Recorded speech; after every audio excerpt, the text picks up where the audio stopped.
Salve teman-teman sekalian, pada video saya kali ini akan membahas tentang definisi katekese secara sederhana dari 3 poin utama, yaitu arti katekese, latar belakang penyelenggaraan katekese, dan katekese dalam misi gereja.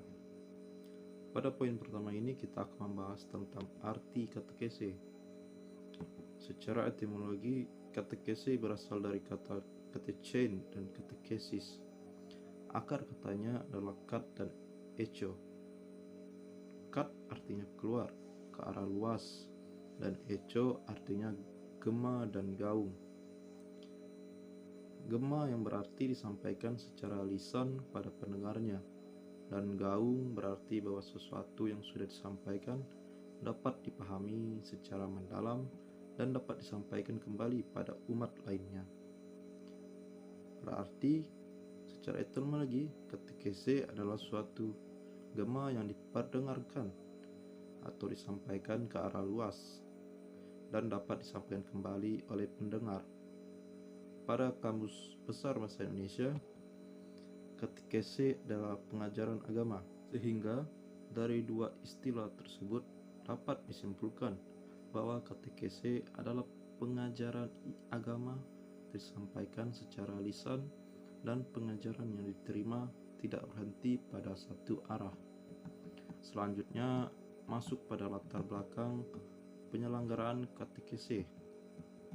Katekese memiliki dasar kuat dalam sejarah gereja sejak zaman Yesus, para rasul, hingga para pemimpin gereja saat ini. Yang pertama, Yesus sebagai pengajar pertama. Yesus sendiri adalah pengajar pertama dalam sejarah kekristenan. Ia mengajarkan banyak hal kepada murid-murid dan orang banyak.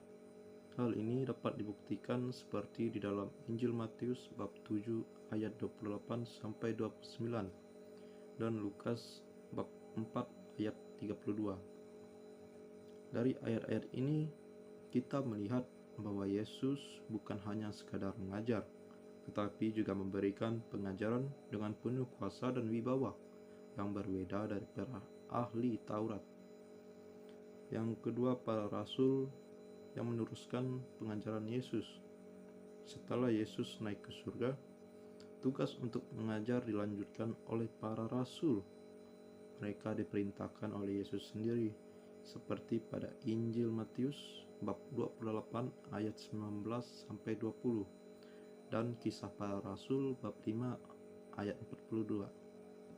Dari ayat-ayat ini terlihat bahwa pengajaran iman adalah bagian dari perintah Yesus sendiri kepada para rasul dan pengikutnya.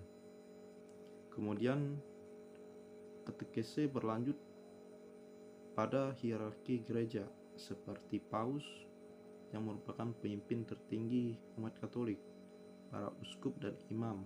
Hal ini didasari oleh Kitab Hukum Kanonik Kanon 776 yang menegaskan bahwa katekese adalah tugas utama pastor paroki dalam membina iman umat. Ia tidak hanya bertanggung jawab memberikan pengajaran sendiri, tetapi juga harus mengorganisir, membimbing, dan mendukung umat yang terlibat dalam pelayanan katekese. Tujuan akhirnya adalah agar umat semakin mengenal, mengasihi, dan mengikuti Kristus dalam hidup mereka. Hal ini juga tidak sekadar hanya melibatkan hierarki gereja, tetapi juga melibatkan umat awam yang memiliki kemampuan dalam bersaksi tentang ajaran Katolik, seperti katekis. Dari latar belakang ini dapat kita pahami bahwa katekese adalah tugas utama gereja yang berakar pada perintah Yesus sendiri. Dengan isi katekese tersebut ialah wahyu Allah, misteri Allah, dan karya-karyanya, sehingga secara terus-menerus dilaksanakan oleh para pemimpin gereja di sepanjang sejarah. Yang poin terakhir yaitu katekese dalam misi gereja. Misi gereja yaitu sebagai wadah dalam mempersiapkan kedatangan keselamatan yang kekal di dalam kerajaan Allah, sehingga dibutuhkan pengajaran katekese dalam mempersiapkan umat dalam mengenal, mengasihi, dan mengikuti Kristus. Nah, teman-teman, sekian penjelasan sederhana saya tentang definisi katekese. Sekian dan terima kasih.